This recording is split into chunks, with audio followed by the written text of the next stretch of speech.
Ils sont tous en train de devenir supporters de Montpellier, tu peux le dire. Je m'appelle Anthony Bajon, j'ai 27 ans et j'ai été casté par JB pour le film Chien de la Casse pour interpréter Dog. Et voilà, nous voilà sur le tournage. Quand c'est une proposition ferme, c'est déjà très touchant. Mais en plus, quand il y a une lettre, un mot qui accompagne le truc, en me disant voilà, j'ai écrit pour toi, tu m'as inspiré, c'est super. Bah, j'étais honoré, j'étais hyper touché. Je me souviens que j'ai été me promener dans les bois pour digérer un peu le truc. Et j'ai dit à mon agent, je veux son numéro, je vais l'appeler tout de suite. Et je l'ai appelé tout de suite et voilà, j'ai dit écoute, je vais faire ton film. Raphaël, j'ai eu la chance de le connaître avant parce qu'on a fait un film qui s'appelle La Troisième Guerre ensemble. Et puis après, on a refait un projet ensemble sur les débuts de NTM. On a déjà bossé un peu ensemble et puis on se connaît dans la vie. Dans la vie, on est quand même assez proches, on s'appelle souvent. Ça, c'est super, ça sert aussi cette relation qu'il y a dans le film. Et Galatea, non, je ne la connaissais pas personnellement, je la connaissais à travers les films. Et c'est une super actrice et donc je suis hyper content de travailler avec elle. Vous êtes mignon avec votre soupe et votre couverture là. Je peux revoir la caméra si tu veux lui donner un retour. Avec moi aussi, ouais. Tu fais pas des trucs comme ça. C'est la première fois que j'ai fait une résidence de jeu et j'ai trouvé ça super parce que nous on avait déjà une forte relation avec Raph. Avec JB aussi, ça fait 2 ans qu'on est sur ce projet, qu'il essaye de le monter, donc que je suis ça un peu de loin. Et c'était aussi une belle rencontre du coup avec Galatea où on mange ensemble, on vit ensemble pendant 72 heures. Et on répète, on lit le scénario, on parle des personnages, on essaye d'améliorer un peu des trucs, on voit ce qui ne parle pas, ce qui est bizarre, ou au contraire ce qui nous inspire. Donc ça sert vachement le projet. Et puis surtout sur des films à pas énorme budget comme le nôtre, c'est super de pouvoir faire ça en amont, comme ça on ne perd pas de temps sur le tournage, tout est déjà carré. J'ai eu la chance de tourner en Occitanie, un film qui s'appelle Teddy, de Zoran et Ludovic Boukarma. C'est une région que j'ai adorée dès le premier jour quand j'ai atterri sur ce tournage et j'avais hâte d'y retourner.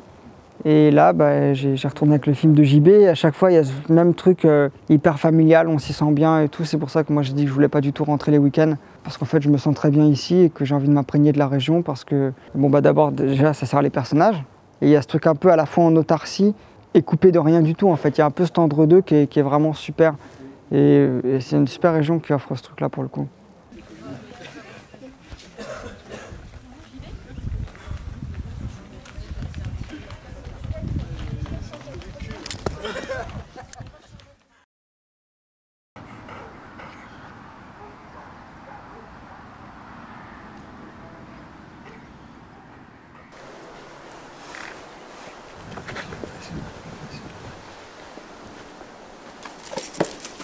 Je peux le monter ce large quand je veux avec blablabla. Je m'en fous de ce qu'il. Je peux complètement faire du montage son et du coup être sûr de monter ce. Donc tu dors là-dessus et tu prends la décision demain de savoir s'il faut. Moi je suis Annick Reper, je suis script sur le tournage. Voilà, j'accompagne JB dans son premier film à la mise en scène. Non, le tournage se passe bien, on rentre un peu dans le dur parce qu'on est en 2e semaine de tournage à peine et on commence la semaine de nuit avec la course-poursuite qui est étalée sur 3 voire 4 jours, la bagarre. Donc c'est des choses pas simples à organiser, mais ça se passe très bien. On est tous réunis dans le même lieu, donc en plus ça communique et ça discute assez facilement. Mon métier, ça consiste déjà le matin avant d'arriver sur le plateau. Ça consiste à relire toutes les séquences et à se repositionner l'enjeu de chaque séquence, ce que la séquence est censée raconter, où en est le personnage dans chaque séquence par rapport à ce qu'on a déjà vu, à ce qu'on a déjà tourné, où le personnage en est dans le film, et se rappeler quels sont les enjeux et les pivots de chaque séquence, pour que moi je sois au clair là-dessus. Ensuite, quand j'arrive sur le plateau, on fait une petite mise en place rapide avec les comédiens et le réalisateur pour installer un peu le début de séquence, vérifier le découpage avec la première assistante et le chef opérateur. Après, on fait un tour aux loges pour vérifier avec l'habilleuse, la maquilleuse, si on est bien d'accord sur les costumes et le maquillage que sont censés arborer les personnages pour telle et telle séquence. Aujourd'hui, par exemple, on a 3 séquences différentes qui appartiennent à 3 jours de continuité différentes, jour 2, jour 6, jour 15. Donc il faut vérifier que certains costumes sont raccords, d'autres pas. Donc on vérifie qu'on est bien d'accord avec tout ça.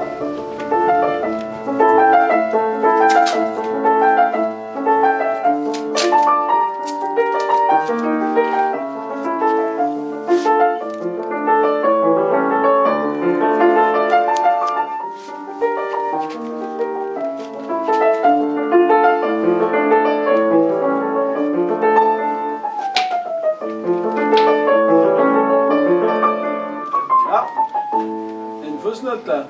Dandy Mais non.